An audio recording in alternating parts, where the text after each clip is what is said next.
같이 하나님 말씀 보는 시간 갖겠습니다. 예. 오늘 말씀은 사도행전 19장 8절입니다. 네, 오늘 우리가 같이 볼 하나님의 말씀은 사도행전 19장 8절 한 절만 함께 보겠습니다. 다 찾으셨으면 한 절만 같이 읽을까요? 한 목소리로 읽겠습니다. 바울이 회당에 들어가 석 달 동안 담대히 하나님 나라에 관하여 강론하며 권면하되. 한 번 더 읽습니다. 바울이 회당에 들어가 석 달 동안 담대히 하나님 나라에 관하여 강론하며 권면하되. 의미 있는 일이나 가치 있는 일에 사람이 매진한다. 이 매진한다라는 단어는 잘 알다시피 전력을 다해서 그 일을 해낸다는 뜻이거든요. 즉 의미 있고 가치 있는 일에 우리가 매진하는 것은 참 멋진 것 같아요.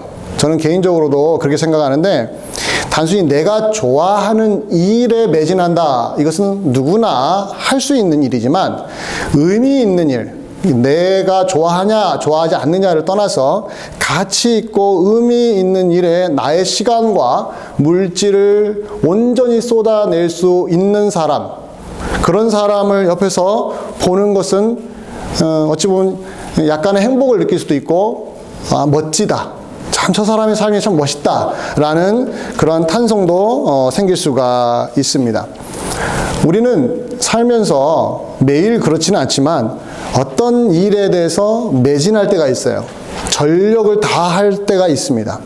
근데 오늘 저는 그 이야기를 바울을 통해서 확인하려고 하는데, 바울에게 있어서 자기 인생을 다 쏟았던 대상이 있었습니다. 당연히 예수 그리스도이시죠. 그런데 오늘 본문을 보면 예수 그리스도라고 하지 않고 다른 단어를 씁니다. 하나님의 나라. 오늘 본문에 보면 석 달 동안 에베소에 있는 회당에 들어가서 그 정해진 장소에서 석 달 동안이나 담대하게 무엇을 얘기했다고요? 하나님의 나라에 관하여 이야기를 했습니다. 그런데 담대하게 이야기를 했고, 강론했다는 것은 토론을 주저하지 않았다는 것이고, 권면했다는 것은 설득했다라는 거예요. 하나님의 나라에 대해서 바울은 모든 전력을 다해서 사람들을 설득하려고 했고, 사람들을 이해시키려고 했으며, 사람들과 거침없이 토론도 했던 사람이었습니다. 저는 이 19장 8절 한 절만 제가 선택을 했는데, 여기에서 저는 상상을 해본 거예요. 바울이 석 달 동안 매일매일 할 수도 있고 일주일에 한 번 할 수도 있지만, 그 석 달 동안 동일한 대상들을 향해서 하나님의 나라에 대해서 이렇게까지 강력하게 외쳤고 자랑했던 그의 모습을 보면서 저는 개인적으로 부러웠습니다.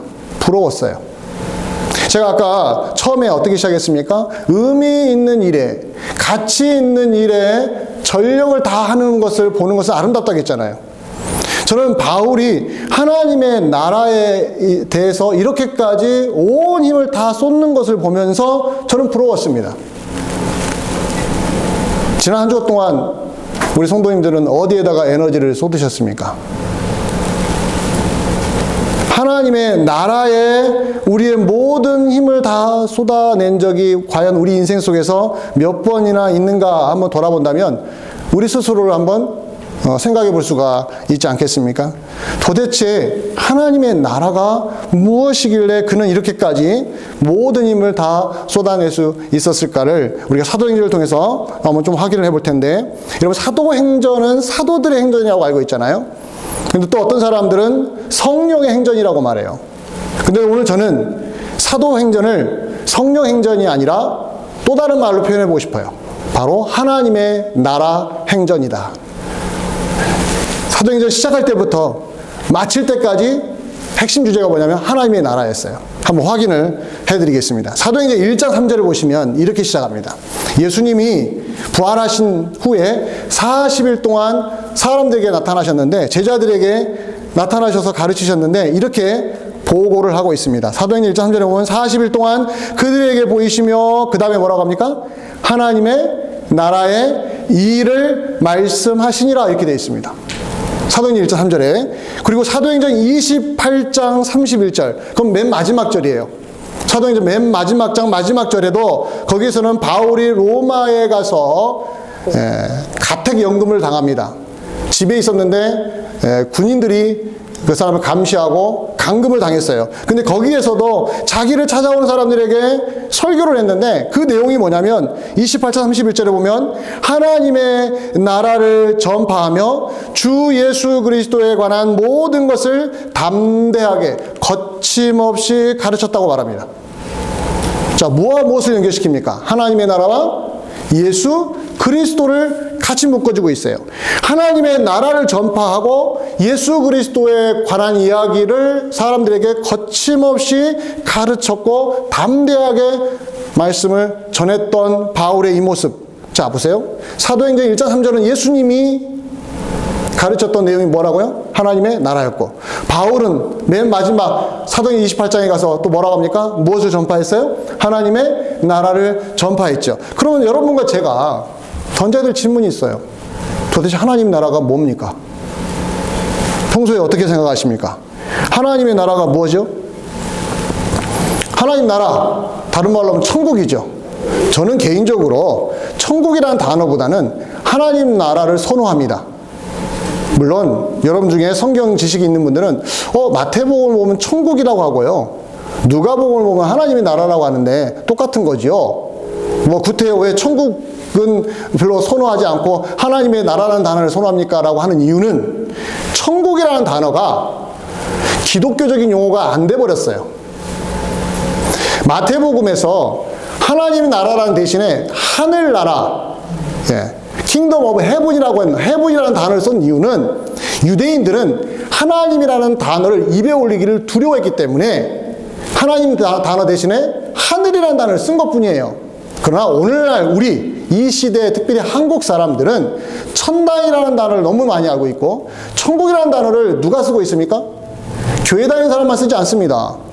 일반 사람들 다 씁니다. 예수 안 믿어도요, 죽으면 천국 갔을 것이라고 말하잖아요. 그러니까 천국이라는 단어를 말하는 것과 동시에 사람들의 머릿속에는 복잡해지는 거예요. 이미 기독교적인 용어가 아닌 일반적인 언어가 되는 바람에 저는 개인적으로 이 시대에는 천국이라는 단어보다는 어떤 단어가 좋아요? 하나님의 나라. 왜요? 하나님의 나라라는 단어는요, 일반 사람들이 못 씁니다. 이미 나라 앞에 뭐가 붙었어요? 하나님이 붙었기 때문에. 하나님 인정하지 않는 사람은요, 하나님 나라라고 말 못해요. 차라리 천국이라고 말해버리지. 그렇기 때문에 저는 하나님의 나라라는 단어를 자주 쓰는 것이 좋겠다, 이 시대는. 그런데 그 하나님의 나라는 무엇입니까? 하나님 나라는 무엇입니까?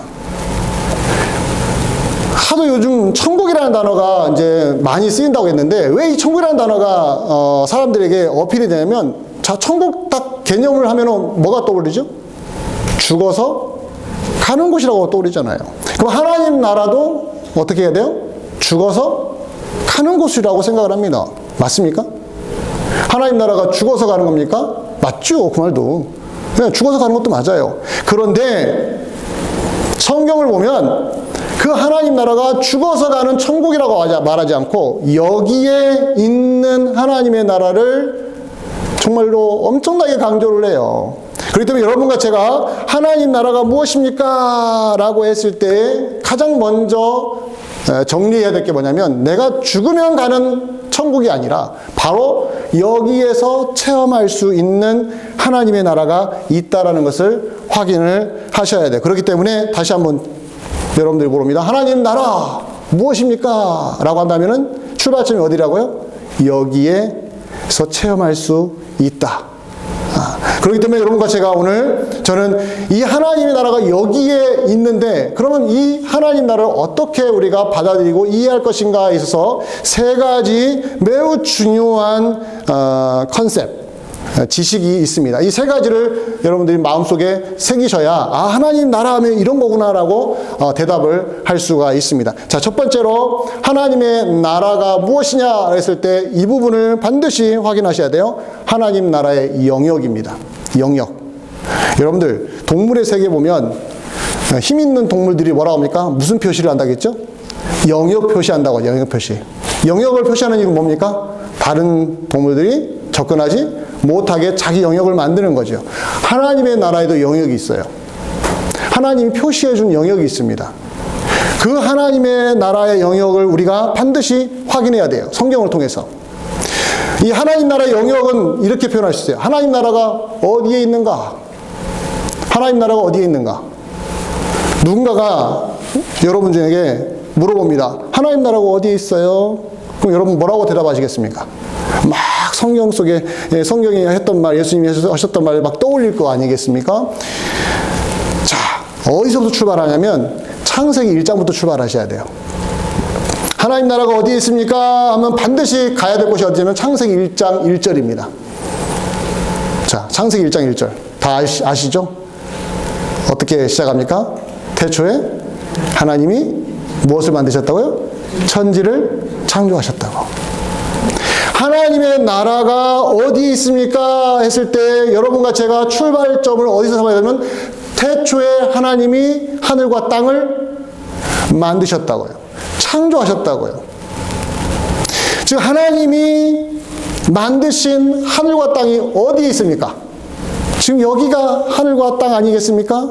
하늘, 우리가 공중 쳐다보면 하늘 있잖아요. 땅은 어떻습니까? 우리가 발을 디디고 살고 있는 이 땅이죠. 하늘과 땅에 존재하는 모든 것들은 하나님이 창조하셨다는 것은 누구의 것이라는 겁니까? 이 하늘과 땅이 다 하나님의 것이기 때문에 이 모든 세상은 하나님의 것이기 때문에 어떻게 말할 수 있어요? 하나님의 나라라고요.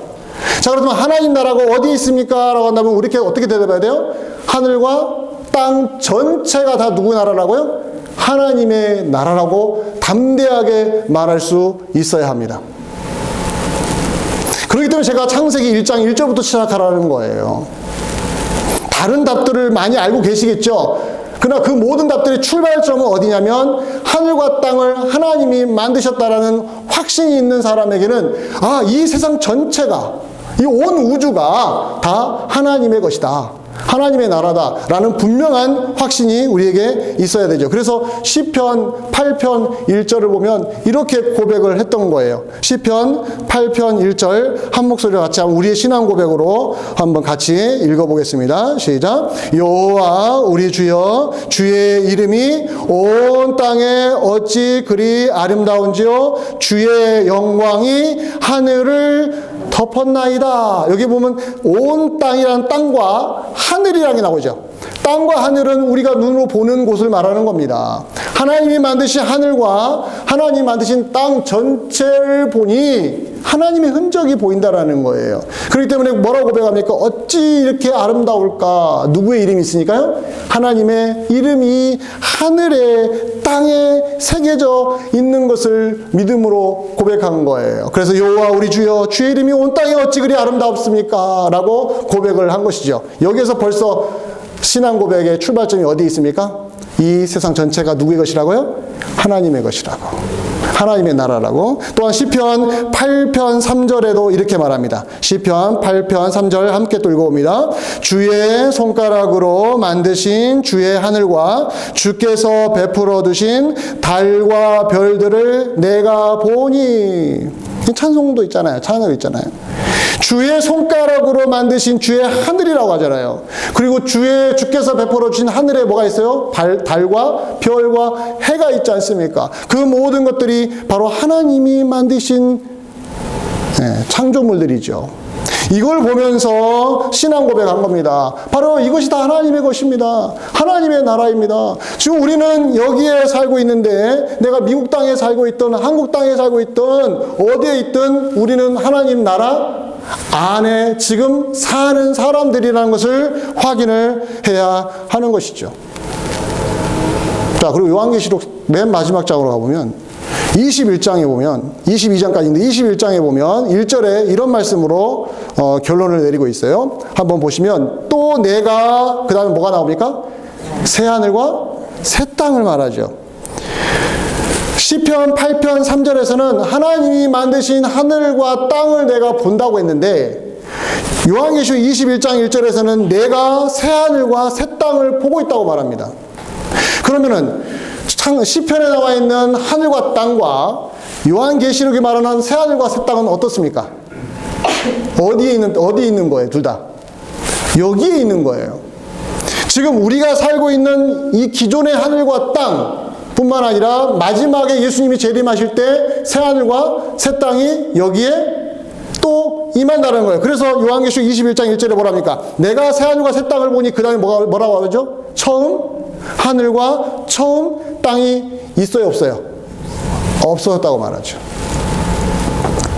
없어졌다고 말하면 무슨 말이냐면 지금 있는 하늘과 땅에 새 하늘과 새 땅이 그대로 겹쳐서 덮어버린 거예요. 기존에 있는 것이 사라져버린 것이죠. 그리고는 이 땅은 어떤 땅이 됩니까? 새 하늘과 새 땅이 된다는 거예요. 그렇다면 하나님이 만드신 이 하늘과 땅은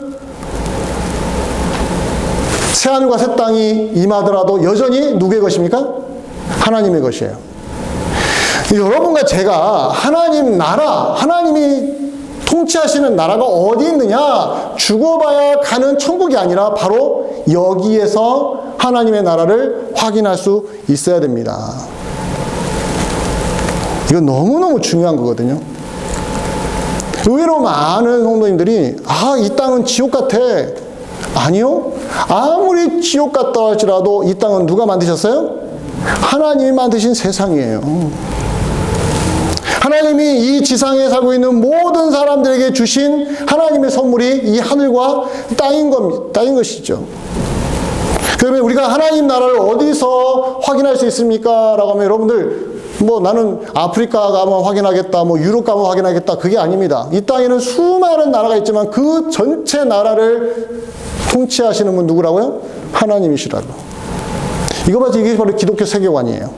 기독교인들이 세상을 바라볼 때 우리가 지금 어느 나라에 살고 있느냐라고 또 중요하지만은 이 전체 세상을 우리가 살고 있는 이 땅뿐만 아니라 온 지구상을 지배하시는 분은 딱 한 분밖에 없다라는 거예요. 그럼 여러분 속에 질문이 생길 겁니다. 하나님이 만드신 세상이라는데 왜 이 모양 이 꼴일까? 이게 딱 떠올라요. 하나님이 만드셨으면은 너무 아름답고 파괴도 안 일어나고 훼손도 안 됐을 텐데 왜 이 땅은 이렇게 죄악이 난무하고 우크라이나 전쟁 보세요. 무고한 사람들이 막 죽어나가지 않습니까? 그리고 바이러스가 2년 동안 전 세계를 휘젓고 다녔잖아요. 아니 하나님이 만드신 세상인데 어쩜 이렇게 다 망가졌지? 라고 하는 생각이 들잖아요. 그럼 하나님이 이 하늘과 땅을 포기하신 것일까요? 이 하늘과 땅을 포기하시고 또 다른 하늘과 땅을 만들어 놓고 우리를 그쪽으로 이사가게 하실까요? 그렇다면 예수님이 이 땅에 오셔서 죽으실 필요가 없었어요. 그냥 우리 데려가면 되는 거예요. 하나님의 시각은 이 하늘과 땅을 포기하지 않는 거였습니다. 그런데 중요한 것은 이 하나님의 나라인 이 하늘과 땅이 하나님이 원래 의도하셨고 창조하셨던 그 방향으로 안 가고 틀어져 버린 거예요. 그것이 바로 우리가 두 번째로 생각할 게 있습니다. 하나님의 나라의 훼손입니다. 하나님의 나라가 훼손당했어요. 어디서 출발하느냐? 창세기 3장으로 가셔야 됩니다. 자, 창세기 1장 1절은 태초에 하나님이 천지를 만드셨어요. 그리고는 그 뒤에 여러분들 기억나시죠? 첫째 날, 둘째 날, 셋째 날, 넷째 날 또 다 만드신 다음에 뭐라고 했어요? 좋으셨다, 좋으셨다, 마지막에는 참 좋으셨다. 그러니까 하나님이 만드신 하늘과 땅은 하나님 보시기에 너무 좋은 땅이었습니다. 좋은 세상이었습니다. 거기다가 아담과 하와를 심어 놓으셨지요. 근데 또 무슨 일이 벌어졌어요? 창세기 3장에 가보니까 그 아름답던 하늘과 땅에 뭐가 들어왔습니까? 죄가 들어왔던 이야기를 아시죠? 죄가 어떻게 들어왔습니까? 뱀의 형상으로 사람을 유혹하지 않습니까? 하와를 유혹하고 하와가 아담을 유혹하고 그리고 온 땅이 멍들지 않았습니까? 그리고 그 에덴 동산에서 아담과 하와가 쫓겨났지요. 쫓겨나고 나서 그들이 자녀를 낳았습니다. 죄 짓기 전에 에덴 동산에서 자녀를 낳지 않고 죄 짓고 나서 에덴 동산 밖으로 쫓겨난 다음에 자녀를 낳습니다. 그게 바로 가인과 아벨 아닙니까? 근데 그 가인이 성장하고 아벨도 성장했는데 아벨이 너무 꼴보기 싫어가지고 가인이 했던 행동이 뭡니까? 꼴보기 싫으면 미워만 하면 되잖아요. 근데 어떻게 했어요? 쳐 죽였습니다. 성경에 보면은 그냥 죽였다 하지 않고 쳐 죽였다는 거예요. 여러분, 얼마나 세게 때려야 쳐 죽일 수 있습니까? 사람이 이렇게 잔인해요. 이렇게 잔인해요. 자, 하나님이 만드신 하늘과 땅인데, 하나님이 통치하시는 영역인데, 그 안에 뭐가 들어와 버렸어요? 죄가 들어왔는데, 그 죄가 누구를 넘어뜨렸습니까? 사람을 넘어뜨렸잖아요. 그 사람을 넘어뜨리니까 그 사람이 만들어낸 것들이 뭡니까? 창세기 6장 5절을 확인해 보겠습니다. 창세기 6장 5절에 이런 말씀이 있습니다. 함께 읽어봅니다. 시작. 여호와께서 사람의 죄악이 세상에 가득함과 그의 마음으로 생각하는 모든 계획이 항상 악할 뿐임을 보시고, 이 본다라는 말 잡으세요.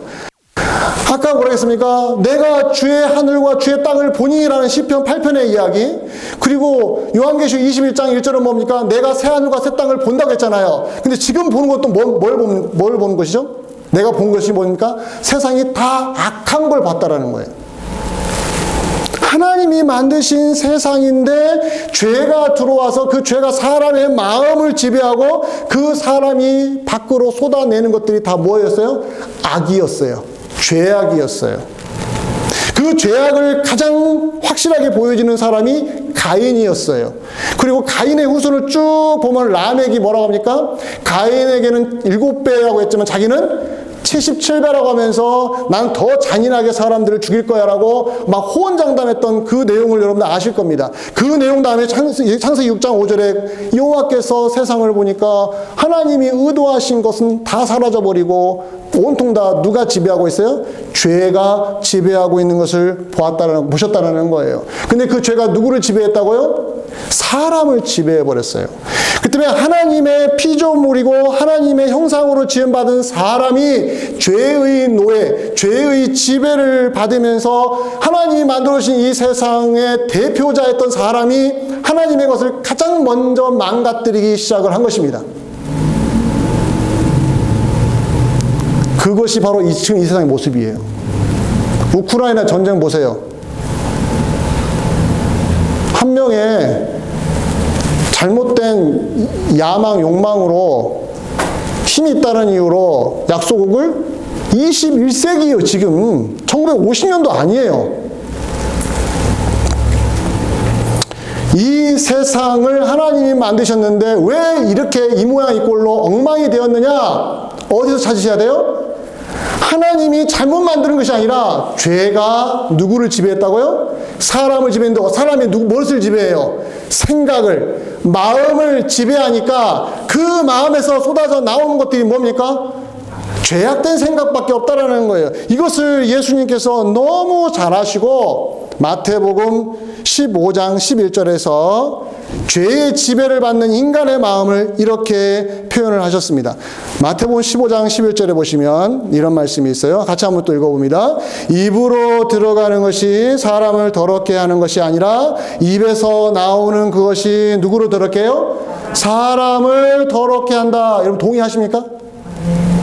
동의하십니까? 우리는 반대로 생각하죠. 입에서 나오는 것은 아파서 나오는 거고, 왜? 구토하는 거. 더럽다고 하죠. 그럼 아프다고, 아픈 사람이잖아요. 근데 입으로 들어가는 거 어떻습니까? 왜 손을 깨끗이 씻으시죠? 손을 깨끗이 씻는 이유는 깨끗한 거 입속으로 들어가라고 하는 거죠. 근데 예수님은 단순히 입으로 음식을 먹고 안 먹고의 문제가 아니고 그 다음 절에 이런 말을 하셨어요. 마태복음 15장 18절, 11절 다음에 18절에 왜 입에서 나오는 것이 사람을 더럽히는지 이렇게 표현해주고 있습니다. 같이 한번 읽어봅니다. 시작. 입에서 나오는 것들은 어디서 나와요? 입에서 나오는 것은 위장에서 나오죠. 이게 바로 의사들이 하는 이야기예요.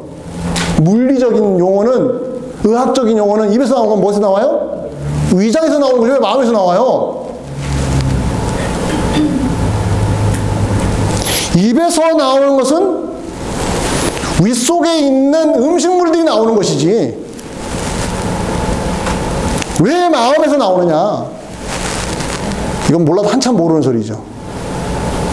예수님은 입에서 나오는 이 음식물 찌꺼기를 말하는 것이 아니라 아픈 사람이 구토해서 이 속에 있는 썩은 것들을 내본다는 이런 개념이 아니라 이 마음이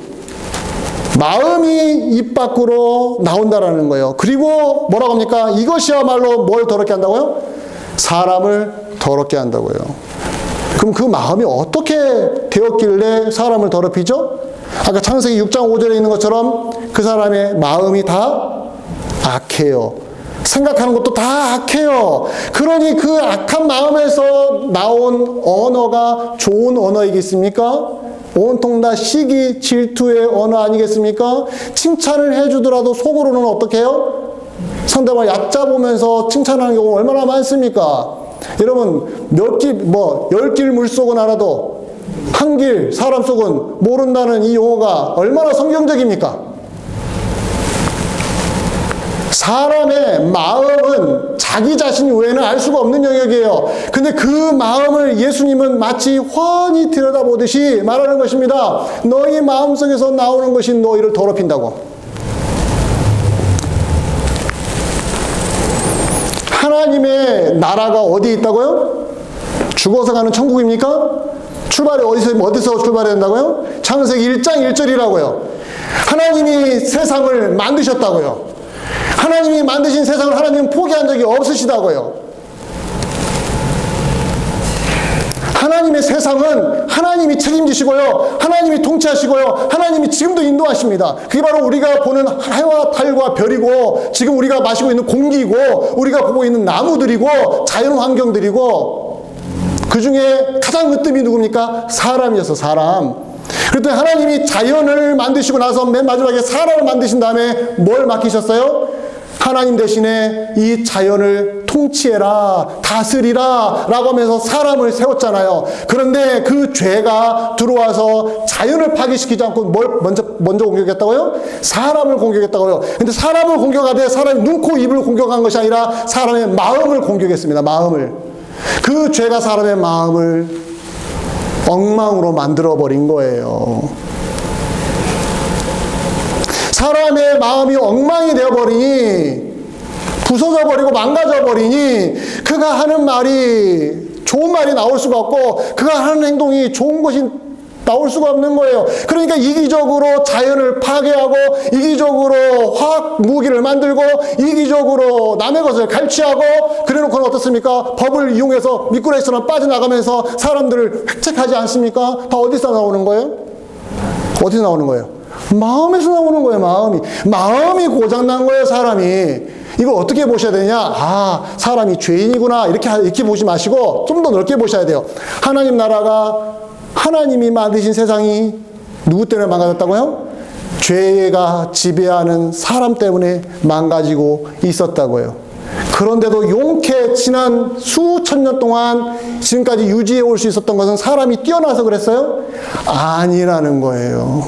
하나님이 이 세상을 최악으로 망가뜨리지 않도록 인도하신 결과로 여기까지 온 것이지 인간이 자성하고 반성하고 깨끗해져서 이 지구가 온전해진 것이 아니라는 이야기를 해주고 있는 거예요.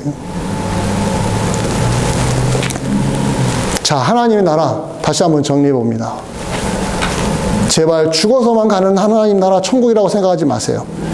여기에 임한 하나님의 나라입니다. 우리가 살고 있는 이 하늘과 땅 누구의 것이라고요? 하나님의 것이라고요. 하나님이 이 하늘과 땅을 통하여 영광을 받으시려고 이 자연 만물을 만드셨고 거기다가 그 자연 만물을 다스리도록 선한 사람을 만들어 놓으셨는데 죄가 그 사람 마음을 지배해서 이렇게 다 망가뜨려 버렸단 말이에요. 그 망가진 그 모습들을 보면서 우리가 무엇을 확인합니까? 죄라는 것이 이렇게 무섭구나. 이 망가진 모든 인간관계, 자연 파괴, 시설 파괴, 전쟁, 미움, 증오 다 어디서 나온 거예요? 사람의 마음에서 나온 거예요. 사람 마음이 이렇게 무서워요. 밤에 혼자 왜 못 걸어갑니까? 옆에 고양이가 공격해서 그러나요? 지나가는 개가 공격해서 그러나요? 사람이 같이 지나가면은 안전함을 느껴야 되지 않겠습니까? 모르는 사람이라도 밤에 나 혼자 가는 것보다는 둘이 가는 게 안전하잖아요. 근데 왜 내가 모르는 사람이 뒤에 따라오면은 막 초조하고 긴장하고 무서워합니까? 그 사람의 마음을 모르니까 그러는 거예요. 그 사람의 마음을 몰라요. 우리는 볼 수가 없는 거예요. 왜요? 사람의 마음이 이렇게 악하다고요. 왜 멀쩡히 걸어가다가 상대방을 공격합니까? 왜요? 마음이 잘못해서 그러는 거예요. 마음이. 우리가 왜 남이 잘 되는 걸 배 아파합니까? 어디서 나오는 거예요? 마음에서 나오는 거예요. 왜 칭찬해주는데 진짜로 칭찬 못 해주죠? 마음이 꼬여서 그러는 거죠. 사람의 마음이 부패하고 사람의 마음이 훼손당했기 때문에 하나님의 나라가 훼손당해버린 거예요. 왜요? 하나님이 형상으로 유일하게 만드는 존재가 인간인데 이 사람의 마음이 이렇게 망가져 버렸으니 하나님 나라가 온전해질 수가 없는 거 아니겠습니까? 바로 이 망가진 이 하나님의 나라를 회복시키기 위해 누가 오셨어요? 예수 그리스도께서 오신 거예요. 접근이 어떻게 되는 겁니까? 예수님이 오셔가지고 온 세상을 바깥 뒤집어 놓고 그 당시 로마 세계상을 다 엎어버리고 하나님 나라를 건설한다는 게 아니라 예수님이 오셔서 무엇을 해결하시겠다고요? 사람의 이 망가진 마음을 해결하시겠다고 오신 거예요. 예수님은 죄가 지배한 사람들을 고치시기 위하여 오신 분입니다. 그렇기 때문에 그 죄의 결과로 사람들이 신음하는 것들이 뭐였어요? 문둥병, 귀신 들린 사람, 그쵸? 이런 사람들을 왜 예수님이 대표적으로 고치신지 알아요? 예수님만이 사람의 마음을, 이 고장난 마음을, 죄로 뒤틀린 마음을 고칠 수 있는 유일한 분이라는 것을 확인시켜 준 거예요. 그렇기 때문에 예수님이 그것을 해결하기 위하여 어디로 가셨다고요? 고난과 십자가로 가셨다고요. 십자가로 가신 다음에 3일 만에 부활하시고 승천하셨잖아요. 그러면 부활하고 승천하신 예수님은 우리가 이제 멀리 떠나서 하늘나라에서 호하오시가면서 우리는 주의 백성들은 우리는 여기서 맨날 먹을 거 걱정하고 질병 걱정하고 바이러스 걱정하는데 예수님은 우리와 상관없이 천국에서 호하오시가면서 희낙낙하고 아이고 좋아 죽겠네 이러고 계세요? 이거 예수님은 한참 모독하는 거예요. 자, 보여드릴게요. 에베소서 1장 21절을 보겠습니다. 에베소 1장 21절에 보시면 바울이 깨달은 겁니다. 같이 한번 천천히 읽어봅니다. 시작. 모든 통치와 권세와 능력과 주권과 이 세상뿐만 아니라 오는 세상에 일컫는 모든 이름 위에 뛰어나게 하시고 22절까지 같이 갑니다. 22절에 보면 뭐라고 합니까? 또 읽어봅니다. 시작. 또 만물을 그의 발 아래에 복종하게 하시고 그를 만물 위에 교회의 머리로 삼으셨느니라. 예수님은 우리가 당하고 있는 고통과 무관하게 혼자 희낙낙하시면서 편안하게 지내신 것이 아니라 교회의 머리로서 지금도 여기서 성령으로 우리와 함께 하신다는 거예요. 그 결과가 뭔지 아십니까? 바울이 이걸 깨달았어요. 사도행전 13장 38절. 너무 유명한 구절입니다. 사도행전 13장 38절. 천천히 한번 읽어봅니다. 시작. 그러므로 형제들아 너희가 알 것은 이 사람을 힘입어 뭐라고요? 전쟁이 없어진대요? 이 사람을 힘입어 전쟁이 없어지고 이 사람을 힘입어 가난이 없어지고 이 사람을 힘입어 나쁜 놈들 다 죽어가고 이 사람을 힘입어서 저 나쁜 저런 사람들은 지옥에 가고 이런 말 있어 없어요? 없어요. 없는데 왜 여기다 자꾸 집어넣습니까?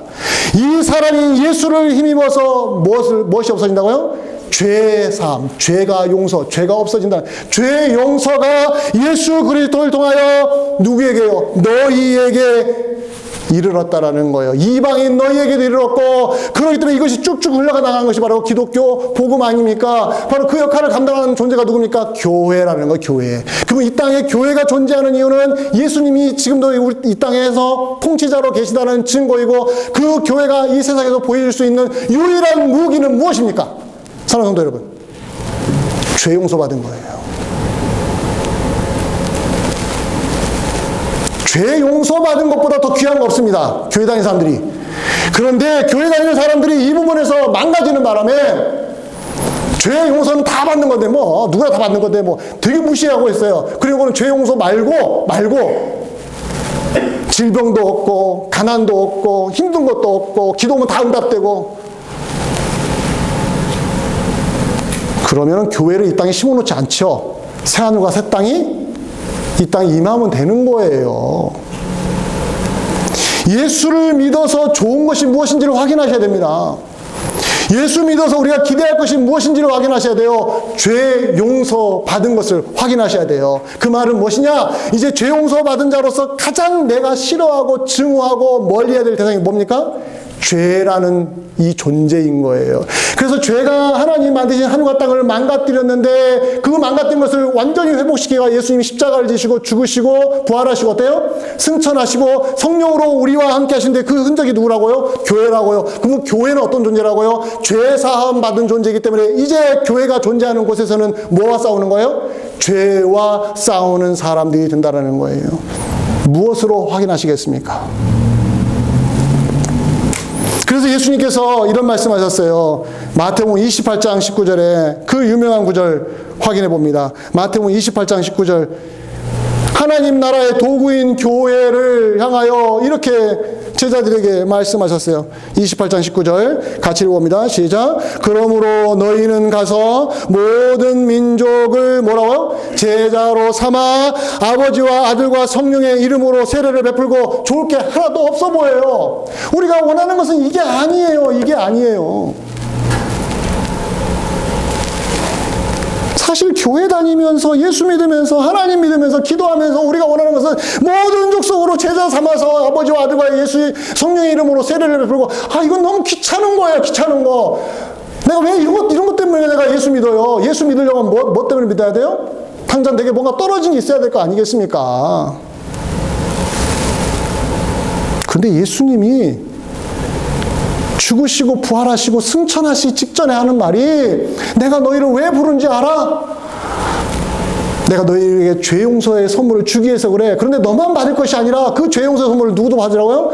이 온 세상 사람들에게 그것을 전해주고 그들도 그 죄사함의 용서를 죄 용서를 받는 그 틀 안으로 들어가고 그게 뭡니까? 교회라는 거예요. 그랬더니 교회가 이 땅에 존재하는 한 누가 계시다는 거예요? 예수 그리스도가 계시다는 거고 그 예수 그리스도를 통하여 우리에게는 뭐가 해결됐다고요? 죄의 문제가 해결되었으니 여러분과 제가 교회를 다니면서 끊임없이 확인하는 그 자리가 뭡니까? 죄가 얼마나 무서운 존재인지를 알게 되고 그 죄를 해결할 수 있는 유일한 분은 예수 그리스도이니 우리가 예수 그리스도 안에서 성령의 능력으로 뭐와 싸우고 이겨나가요? 죄와 싸워서 이겨나가는 사람으로 살아가는 거예요. 거기에는 물질도 소용없고요. 거기에는 건강도 소용없고요. 거기에는 오래 사는 장수도 필요 없는 거예요. 여러분 33년밖에 안 사신 예수님을 비교해 보시길 바랍니다. 우리는 훨씬 더 많이 살았잖아요.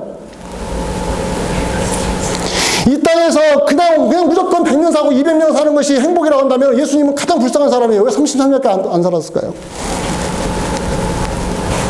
인간의 욕망이 얼마나 잘못된지를 보라는 거죠. 우리가 교회를 다니고 교회에서 하나님의 은혜를 사모하는데 어느 순간 우리는 죄와 싸우는 그리스도인이 아니고 죄와 싸우는 교회가 아니라 어떻게 하면 세상 것을 우리도 누릴 수 있을 것인가? 이것을 예수 이름으로 기도라는 이름으로 물질이라는 이름으로 확인하고 있으니 교회에 와서 하나님의 나라를 위하여 헌신을 안 해요? 헌신을 할 수가 없는 거예요. 이런 마인드로는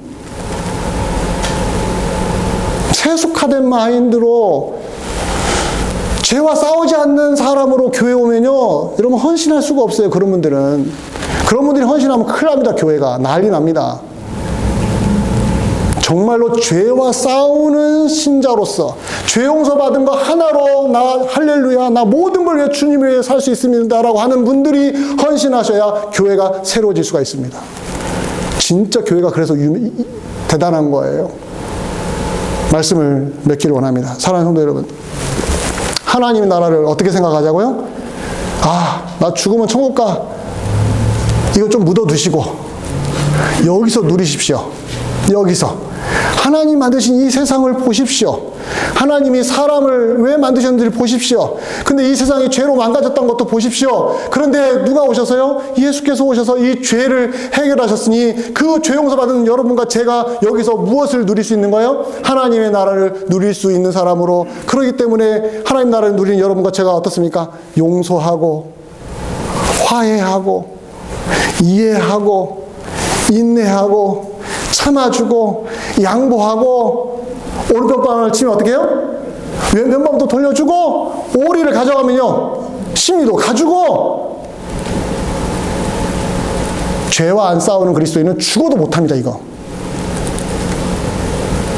그래서 교회 안에는 관광객이 많이 늘어나고 헌신자는 안 늘어나요. 이 시대 교회의 가장 안 좋은 현상이 뭡니까? 관광객만 늘어나요. 관광객만. 관광하러 와요, 교회를. 이거 사람 많이 모였네. 여기 건물 좋네. 목사님 정말 젠틀하네. 관광객이에요. 그럼 누구는 어떤 사람 아니에요? 헌신된 사람이 아니에요. 어디서 잘못된 겁니까?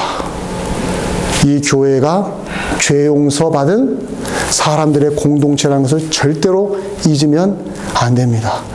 예수 그리스도 그분 한 분 때문에 우리가 죄 용서받았으니 그 나머지 모든 것들은 어떠세요? 우리가 어떻게 해야 돼요? 그냥 관대해지십시오. 그냥 관대해지세요. 내세우지 마세요. 내 자존심 같은 거 하나도 내세우지 마시고 그냥 허허 웃으세요. 교회에서는 허허 웃으시면 돼요. 나 죄 용서 받았는데 내가 무엇인들 양보 못하겠어. 내가 죄 용서 받았는데 무엇인들 주를 위해서 못 쓰겠어.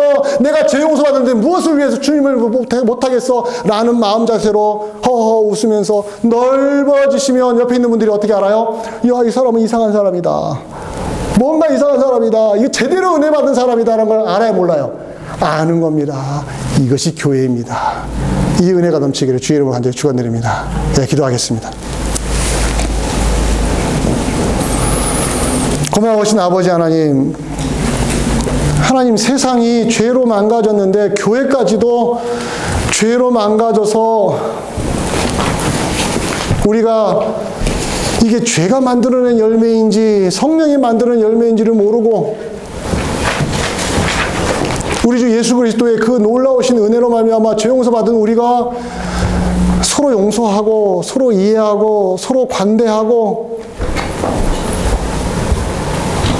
이러기보다는 조금 더 양보하지 않으려고 하고 조금 더 손해보지 않으려고 하는 우리들의 이 마음을 하나님 치료해 주시고 하나님의 나라를 정말로 체험한 자로서 죄 용서받은 사람으로서 우리 옆에 있는 지체들에게 한 번 더 웃어주고 한 번 더 손을 내밀고 끌어안아주고 위로해 줄 수 있는 주의 백성들 되게 하여 주옵소서.